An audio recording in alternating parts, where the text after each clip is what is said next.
Hi, this is the Voice of Heidie Calero with another fascinating economic topic regarding Puerto Rico, and this time it's foreclosures. Yes, it's just a matter of time when these foreclosures are going to start increasing again. The bank moratoriums, the other mortgage companies, that moratorium has finished, and now all these unemployment benefits because of the pandemic are also ending by the first week of September, and there's nothing in the road that is telling us that there's going to be a continuation of either those benefits of unemployment. On the contrary, they are finishing. Maybe the eviction in the states regarding those rentiers, maybe there might be some respite there, but we don't know yet. At any rate, our topic is foreclosures, and our first graph that you are seeing here depicts, the columns are the value of all those mortgages, mortgage loans from 1996 through 2020 calendar year, and the line in magenta line is the number of loans that were made throughout that period. And notice that there was an increase 1996 through 2005. Even Puerto Rico, all these institutions and banks were almost even if they were forewarned that there might be this big depression coming in 2008, our fiscal year, calendar year, end of 2007, 2008, and Puerto Rico was already heading in the right direction towards reducing mortgages and real estate. And notice that the peak in 2005, we had 92,722 mortgage loans and almost $11.2 billion in all that amount of loans that were made in that year. Let's move forward to 2014, and by then we only have like $3 billion in mortgage loans, and in terms of number of units, it had declined from 92,722 units in 2005 to 23,123. That's a quarter of what we had back 9 years ago in 2014. And let's go forward to 2020, and the decline has continued. Now it's $2.4 billion in mortgage loans and 15,216 loans that were made both by banks as well as non-depository or mortgage companies in Puerto Rico. Let's then look at the mirror of all those mortgage loans.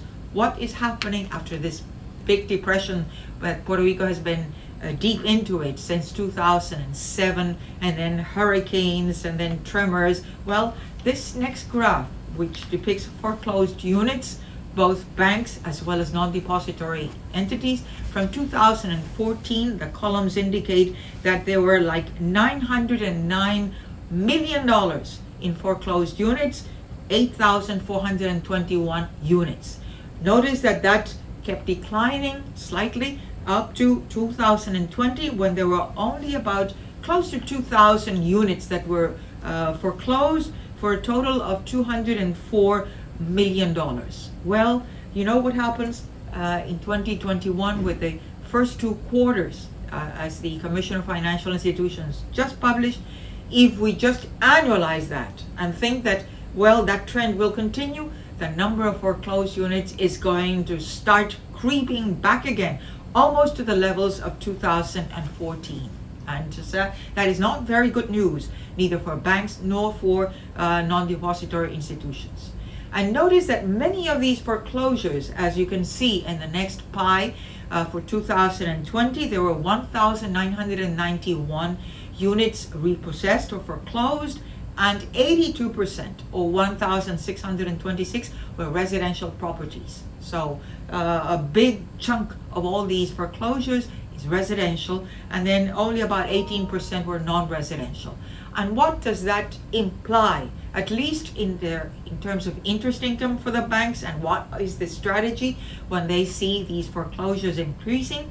Well, this next graph depicts, this is only for banks, does not include the non-depository institutions, and what we are seeing there are from 2014 through calendar year 2020, the sort of deep green, brownish columns is the interest income from mortgages in 2014, which was close to $1.6 billion.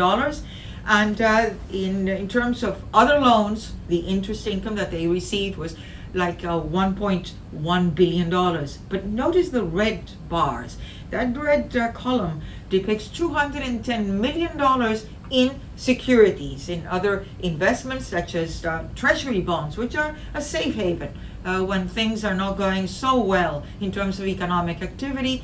And notice what happened in 2018. That's just after Hurricane Maria. And we see that from $210 million obtained from securities, we are up to 547. That's twice that. And we saw that decline from interest in mortgages, not only because the interest rates were low, but because there were a lower number of mortgages in terms of what I depicted before.